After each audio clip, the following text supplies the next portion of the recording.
귀한 소망을 가지는 시간이 된 줄로 믿습니다. 부모는 자녀를 낳고 양육하면서 다양한 지원을 합니다. 때로는 먹이고 또 입히고 또 씻기고 또 닦이고 이렇게 합니다. 또 돈이 필요하면 또 돈을 주기도 하고, 돈이 없으면 이것저것 팔기도 하고 빚을 내서라도 지원을 하는 것이 부모입니다. 가능한 한 좋은 것은 다 해주고 싶은 것이 또 부모의 마음이기도 한 것이죠.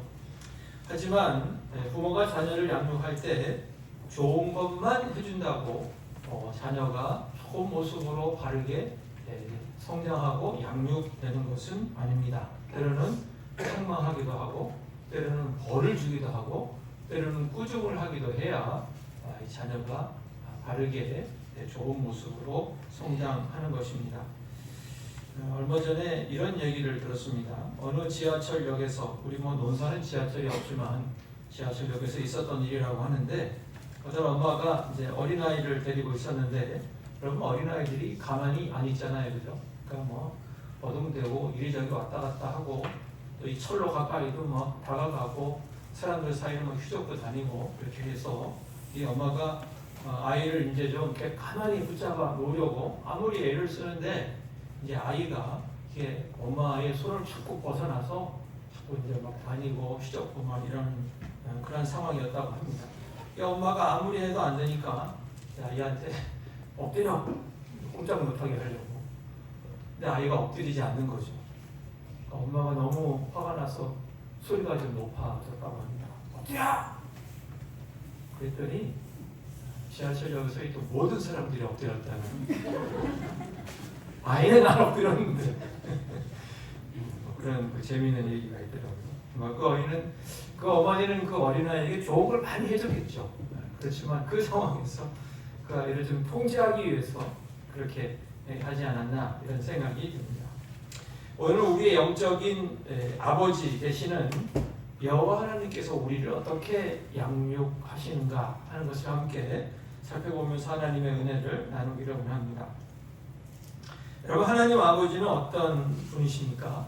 하나님이 어떤 분이신지에 대해서는 성경에 보면 여러 가지로 다양하게 많이 나옵니다. 그런데 오늘은 오늘 주제와 좀 관련해서 하나님은 살아계신 하나님이다 하는 것을 먼저 말씀드리고 싶습니다.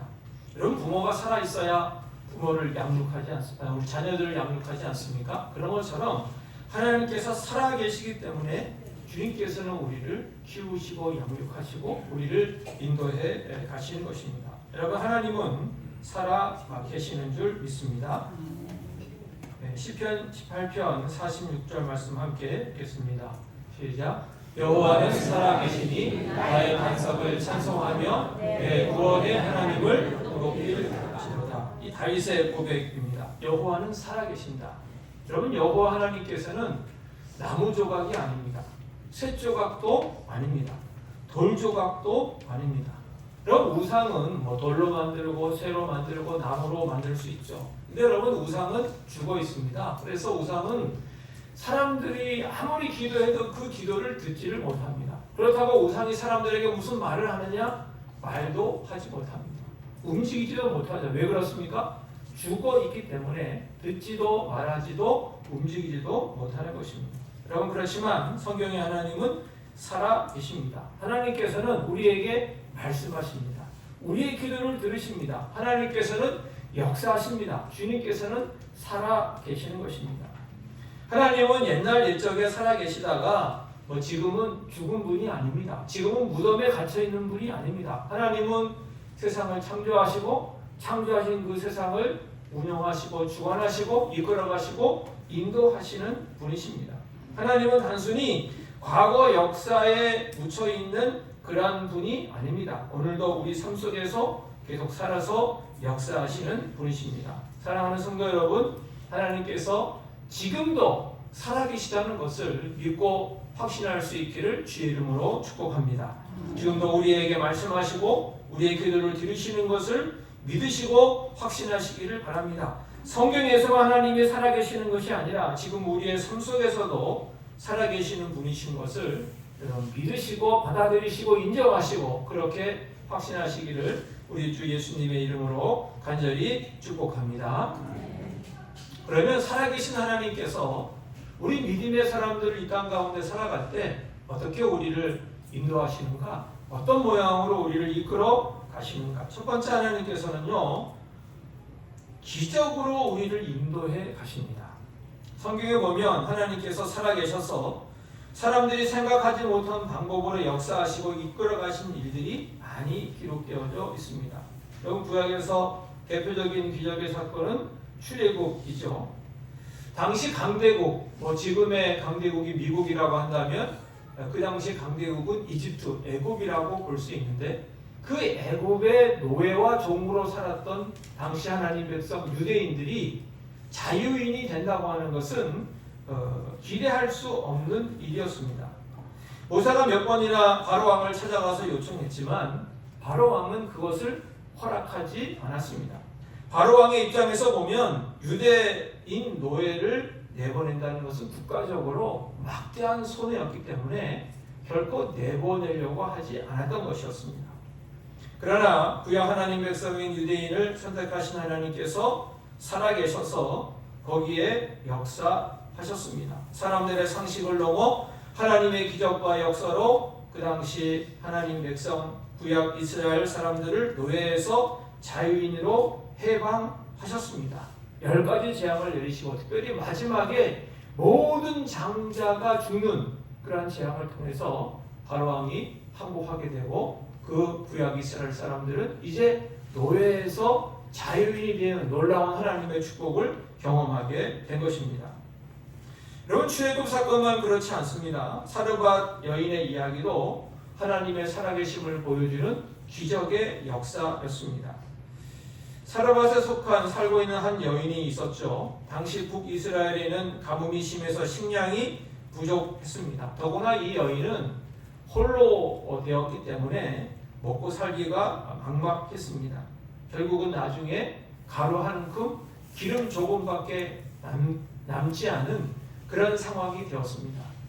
요즘 가끔 어려운 가정들이 가정 모두가 다 그냥 집단으로 그냥 다 생을 마감하는 일이 가끔 보도가 되는데 아마 이 여인도 이제는 하나 있는 아들과 함께 마지막 남은 그 한 움큼의 가루와 기름 조금으로 떡을 해먹고 이제는 모든 것을 끝내려고 생각을 했습니다.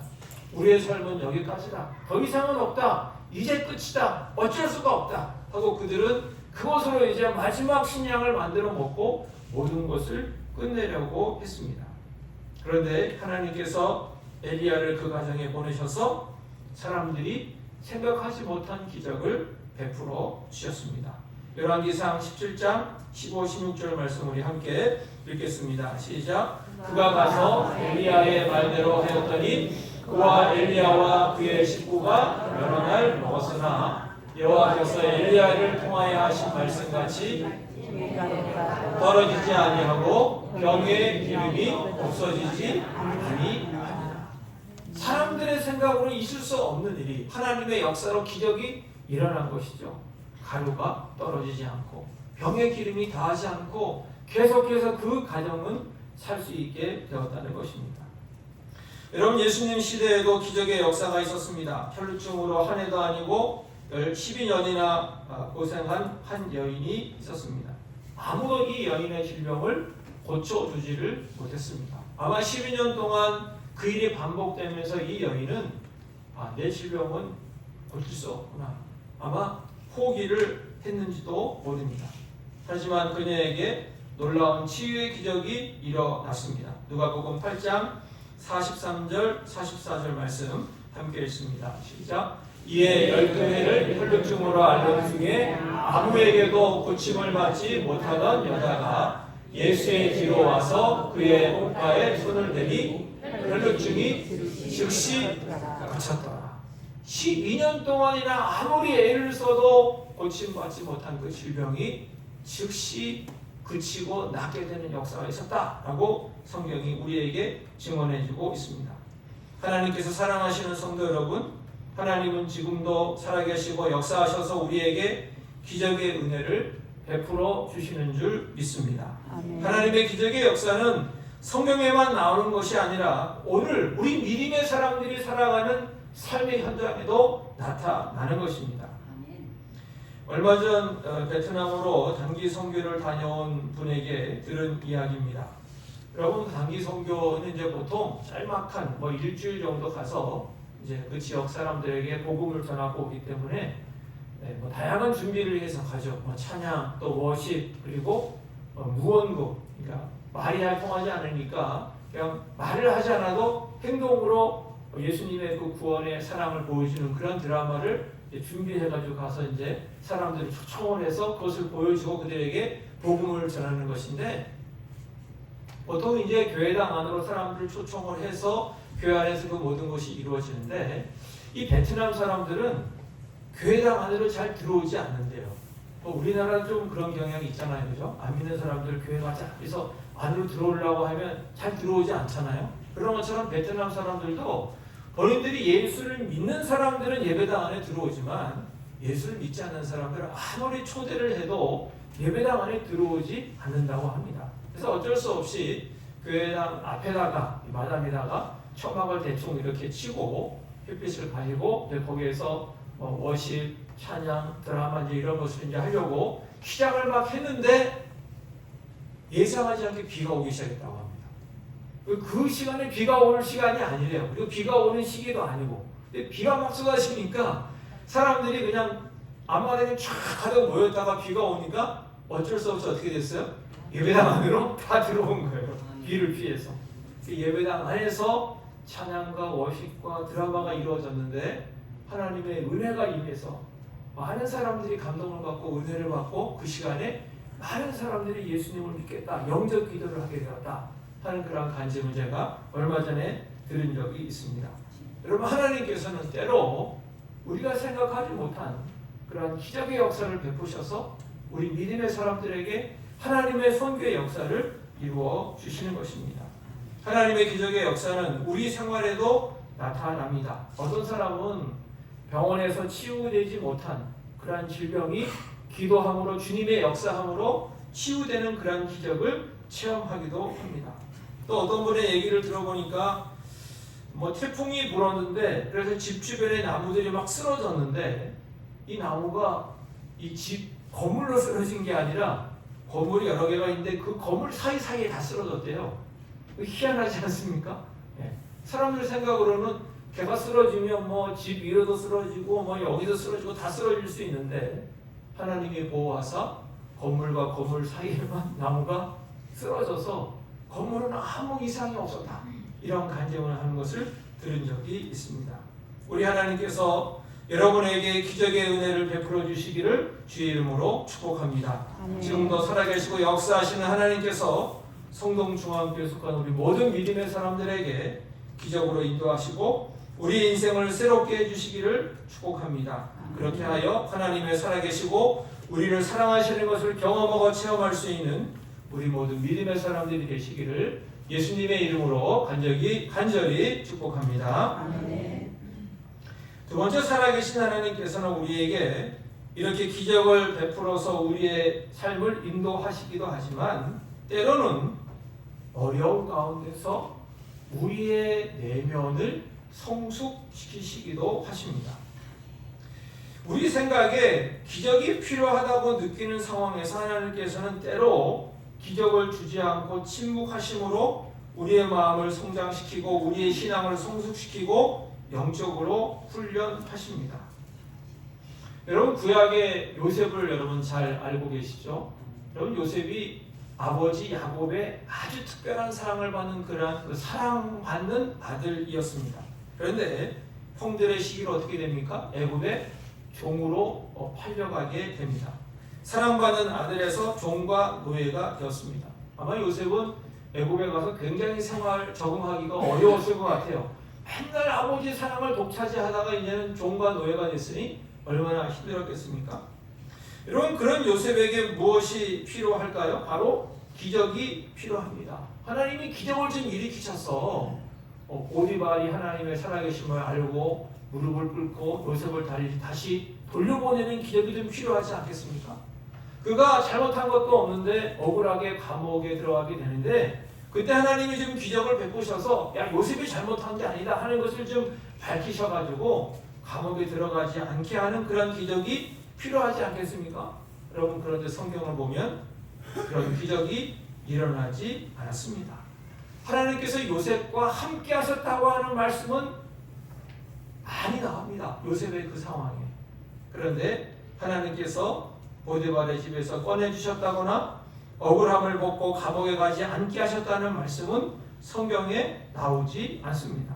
하나님은 애굽의 종으로 팔려간 요셉에게 기적을 주시지 않으시고 요셉의 마음에 임하셔서 요셉을 성장시키고 훈련시키고 그의 마음을 성숙시키신 것입니다. 여러분 그래서 나중에 보면 요셉은 자신을 애굽의 종과 노예로 판 형들을 뭡니까? 다 용서해 줍니다. 다 품어줍니다. 그리고 하나님의 인도하심과 섭리를 깨닫게 되는 온전한 신앙격을 소유한 신앙의 실력자가 되었습니다.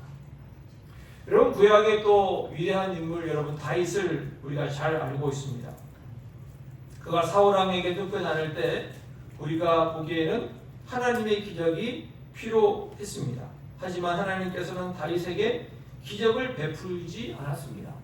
그 사울 왕에게 도망갈 때 하나님이 좀 기적을 일으키셔서 사울 왕을 바로 좀 꺾어주시고 바로 그냥 왕으로 세우셔서 했으면 얼마나 좋을까? 그런 기적이 좀 필요할 것 같은데 하나님은 그럴 때 기적을 베풀지 않습니다. 심지어 다윗이 블레셋이라는 적군에 가서 자신의 목숨을 구원할 때도 하나님은 기적을 베풀지 않습니다. 그런 오랜 시간을 통하여 하나님께서는 다윗에게 역사하셔서 그의 마음과 그의 신앙을 단련시키셨습니다. 그렇게 다윗은 영적으로 훈련되어 그는 나중에 왕이 되어서 선왕으로 인격적으로 존경받는 그러한 이스라엘의 지도자, 이스라엘 사람들이 가장 위대한 왕으로 꼽을 수 있는 그러한 왕이 된 것을 우리가 알고 있습니다. 여러분 신약성경에 많은 책을 저술한 사도 바울을 우리는 잘 알고 있습니다. 그는 다메섹으로 가는 길에서 예수님을 만나고 그는 박해자에서 복음을 전하는 자가 되었습니다. 그는 복음을 전하는 과정에서 하나님의 많은 기적을 경험했습니다. 독사에 물리고도 아무 상함이 없기도 했고 설교를 듣다가 졸아서 떨어진 유두고가 죽었는데 그를 기도하여 살리기도 하는 그런 기적을 그는 베풀어 주었고 또 아픈 사람들이 기도해서 그 질병이 낫는 역사도 그는 경험을 했습니다. 그는 많은 기적을 행한 그러한 하나님의 사도이기도 했습니다. 여러분 그런데 하나님은 바울의 질병은 고치는 그 기적을 베풀어 주지 않으셨습니다. 여러분 고린도후서 12장 8절에서 10절까지 말씀이 길지만 함께 우리 읽어보겠습니다. 시작. 이것이 내게서 떠나가게 하기 위하여 내가 3번 주께 간구하였더니 나에게 이르시기를 내 은혜가 내게 족하도다. 이는 내 능력이 약한 데서 온전하여짐이라 하십니다. 그러므로 도리어 크게 기뻐함으로 나의 여러 약한 것들에 대하여 자랑하리니 이는 그리스도의 능력이 내게 머물게 하려 함이라. 그러므로 내가 그리스도를 위하여 약한 것들과 능력과 궁핍과 박해와 공고를 기뻐하노니 이는 내가 약한 그때의 강함이라. 아멘. 바울은 육체의 가시를 가지고 살면서 하나님께 기적을 요청했지만 주님께서는 그의 질병을 기적적으로 낫게 하지는 않으셨습니다. 그렇지만 바울은 그 가운데 그 질병을 가지고 살면서 온전히 주님의 함께하심을 경험하고 그는 기뻐하는 가운데 삶을 살아가는 내적인 성숙을 이루게 되었습니다. 하나님께서 사랑하시는 성도 여러분, 하나님께서 살아계십니다. 살아계신 하나님께서 때로 우리에게 기적을 베푸셔서 인도하시기도 하시지만 어떤 때는 우리의 신앙과 마음을 어루만지셔서 하나님이 원하시는 사람으로 빚어 가시는 것입니다. 우리가 오늘 읽은 말씀 다시 한번 읽어보겠습니다. 야고보서 1장 2절에서 4절까지 말씀 함께 읽습니다. 시작. 내 형제들아 너희가 여러 가지 시험을 당하거든 온전히 기쁘게 여기라. 이는 너희 믿음의 시련이 인내를 만들어내는 줄 너희가 알미라. 인내를 온전히 이루라. 이는 너희로 온전하고 분비하여 조금도 부족함이 없게 하려. 시련으로 인내하게 되므로 부족함이 없는 온전한 사람이 된다고 말씀하고 있습니다. 그래서 신앙의 큰 사람, 믿음의 실력자, 신앙 인격이 훌륭한 사람으로 성장시키고 성숙시켜 나가신다. 이렇게 우리에게 말씀하고 있습니다. 여러분, 이뿐만이 아니라 로마서 5장 3절 4절에도 비슷하게 우리에게 이렇게 말씀하고 있습니다. 같이 읽습니다. 시작. 다만 이뿐 아니라 우리가 환난 중에도 즐거워하니 이는 환난은 인내를, 인내는 연단을, 연단은 소망을 이루는 줄 알미로다. 여기에 우리가 인생을 살아가면서 어려움과 힘겨움과 환난 가운데 있을 때 인내함으로 우리가 연단을 이룬다. 이 연단을 이룬다는 것은 예수님을 닮아가게 한다는 것이고, 소망을 이룬다는 것은 우리가 주님의 영광을 바라보는 믿음의 사람이 된다는 것을 얘기해주고 있습니다. 하나님께서는 어려움을 통해 우리 마음을 연단하여 참 소망을 가진 사람이 되게 하시는 것입니다. 하나님의 사랑과 평강으로 만족하는 사람, 환경과 여건은 변함없지만 기쁨과 감사가 넘치는 사람으로 만들어 가시는 것입니다. 여러분, 하나님께서 우리의 심령, 우리의 믿음, 우리의 신앙, 우리의 마음을 성장시키시고 우리를 성숙하게 하시기를 주의 이름으로 축복합니다. 우리 또한 우리의 마음이 하나님이 원하시는 대로 사랑이 넘치고 평강이 가득하고 온전한 신앙격을 소유한 사람이 되기를 축복합니다. 신앙의 실력자, 좋은 믿음의 사람들이 다 될 수 있기를 우리 주 예수님의 이름으로 간절히 축복합니다. 세 번째, 하나님께서 살아계심으로 우리에게 기적으로 역사하시기도 하고 내면의 성숙으로 인도하시기도 하는데, 우리는 이 두 가지 면에서 조화를 이루어야 합니다.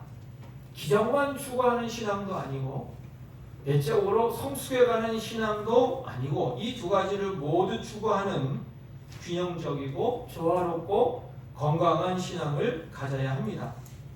하나님의 기적만을 추구하는 신앙에 물론 좋은 점이 있습니다. 하나님의 기적을 체험하게 되면 하나님의 살아계심, 주님의 인재를 강하게 느끼게 되고, 그리고 즉각적인 위로와 격려를 받게 됩니다. 그렇지만 이 하나님의 기적만을 추구하는 신앙에는 단점도 있습니다. 하나님의 기적만을 추구하다 보면 우리가 내적으로 성숙되지 못합니다. 성숙하지 못합니다. 신앙의 인격이 준비되지 못하는 그런 단점이 있습니다. 그리고 기적만을 추구하다가 내가 원하는 때 하나님이 기적을 베풀어 주지 아니하시면 실망하기도 되는 것입니다. 그래서 갑자기 하나님이 안 계신가 보다, 신앙이 넘어지기도 하고 또 교회를 안 나가기도 하고 하나님을 부정하기도 하는 그러한 단점으로 나아갈 수가 있는 것입니다. 또 내적인 성숙만을 추구하는 신앙은 물론 내면이 단단해지고 흔들림이 없는 믿음을 키워갈 수 있고, 또 어떤 상황에서도 자신의 신앙을 잘 세워가는 단단한 믿음의 사람이 되는 장점이 있습니다. 그렇지만 이 내면의 성숙만을 추구하는 신앙에는 어떤 단점이 있냐면, 신앙의 감동과 활력이 줄어들고 열정이 미흡해질 수 있습니다. 그리고 기적을 부정하고 인정하지 않음으로 말미암아 하나님이 기적을 베풀어 주시려고 하는데도 거부함으로써 기적을 경험하지 못하게 되는 경우도 있는 것입니다. 그래서 우리는 이 두 가지 유형의 신앙을 모두 추구해야 합니다. 하나님은 전능하셔서 기적을 통해 우리의 능력과 하나님의 능력과 사랑을 드러내실 뿐만이 아니라 동시에 우리의 내면을 다듬어서 성숙한 신앙으로 이끌어 가십니다. 기적은 믿음의 시작점이자 격려 요소로서 우리가 하나님은 정말 살아계시구나 하는 것을 확신을 하게 됩니다. 그러나 그 체험이 끝난 후에 꾸준한 기도와 말씀 묵상을 통해서 우리 영혼은 더욱더 깊이 성장합니다. 다시 말해서 기적과 내면 성숙은 서로 보완하는 하나님의 두 손으로 작용해서 우리의 믿음의 사람들이 이 땅 가운데 삶을 살아가면서 하나님의 함께하심과 주님의 인도하심과 주님의 역사하심을 경험하게 되는 것입니다. 사랑하는 성도 여러분, 지금 우리에게 무엇이 필요합니까? 어떤 사람은 하나님, 지금 내 삶에는 하나님의 기적이 필요합니다. 주님, 내가 이런 어려운 상황 가운데 있는데 주님, 좀 기적을 베풀어 주세요 라고 하는 그 기적이 필요한 믿음의 사람들이 있을 것입니다. 또 어떤 사람들은 하나님, 지금 내게는 신앙의 좀 성숙이 필요합니다. 내가 너무 이랬다 저랬다 뜨거웠다 차가워졌다 반복합니다. 하나님, 내 마음이 좀 하나님을 향해서 잔잔한 마음을 가지고 정말 굳건한 믿음을 가지고 좀 나아갔으면 좋겠습니다. 하나님, 내 신앙과 인격을 좀 다듬어 주셔서 좀 믿음의 실력자가 좀 되기를 원합니다. 이렇게 기도하는 사람도 아마 우리 가운데 있을 것입니다. 여러분에게 기적이 필요합니까? 하나님의 영적 성숙이 필요합니까? 그것이 무엇이든지 구하고 간구해 나갈 수 있기를 바랍니다. 주님께서 우리의 기도를 들으시고 은혜를 베풀어 주실 줄로 믿습니다.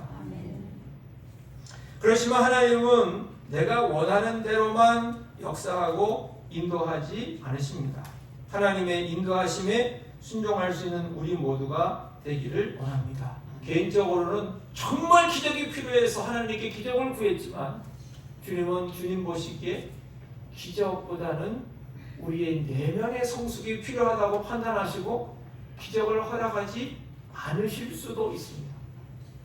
그리고 어떤 경우는 나는 좀 내 내면이 성숙됐으면 좋겠다고 기도하고 필요하다고 간구하고 있는데 주님께서는 우리에게 크신 기적의 은혜를 베푸셔서 하나님의 살아계심을 더 경험하게 하실 수도 있는 것입니다.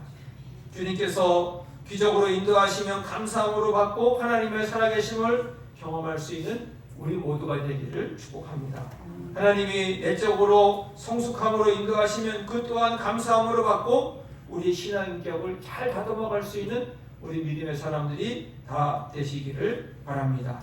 기적의 감동과 내면의 성숙을 모두 누릴 수 있는 믿음의 사람들이 될 수 있기를 주의 이름으로 축복합니다. 하나님께서는 우리 각자에게 기적의 확신을 주실 뿐만이 아니라 그 기적을 통해 우리의 내면을 정직하게 다듬어 주시려는 계획을 가지고 계십니다. 우리의 삶의 현장 가운데 매 순간순간마다 하나님을 의지하고 주님께 기도함으로 말미암아 기적과 내면의 성숙으로 인도하시는 하나님의 은혜를 경험할 수 있는 우리 모든 믿음의 사람들이 다 되시기를 예수님의 이름으로 간절히 축복합니다. 기도하겠습니다. 하나님 아버지, 우리 하나님께서 살아계시는 줄 믿습니다. 성경에만 살아계신 것이 아니라 지금 현재도 우리의 삶 속에도 살아 역사하시는 줄로 믿습니다.